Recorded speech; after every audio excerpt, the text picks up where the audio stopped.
বাড়িতে পুজো থাকলে যে এত বাড়ির কাজ থাকে বলে বোঝাতে পারবো না। সারাদিন করে যাচ্ছি তবু মনে হচ্ছে না কাজ শেষ হচ্ছে, একটার পরে একটা শুরু হয়ে যাচ্ছে। এটা করলে তো এটা হচ্ছে না, এটা করলে না এটা হচ্ছে না। আমি এই 5 দিন ধরে এটা করছি। দেখো, কাল নারকেল আর বাটি কিনে নিয়ে চলে এসেছি, আমাদের বাড়িতে পুজো আছে, তা বাটি করে ভোগ দেওয়া হবে। এই দেখো এত বাটি নিয়ে এসেছি, অনেকগুলোই বাটি আছে।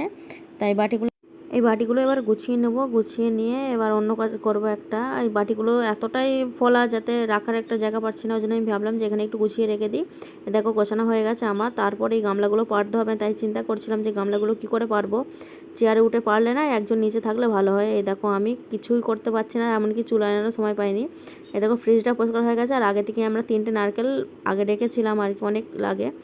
আর এখন আমি আয়নাগুলো পরিষ্কার করে নেবো, আয়নাগুলো পরিষ্কার করেছি। এ দেখো, আর মেয়েদের একটা অভ্যেস হলো আয়নাতে টিপ রাখা, আমার তো এটা আছে, তোমাদের আছে কি বলবে।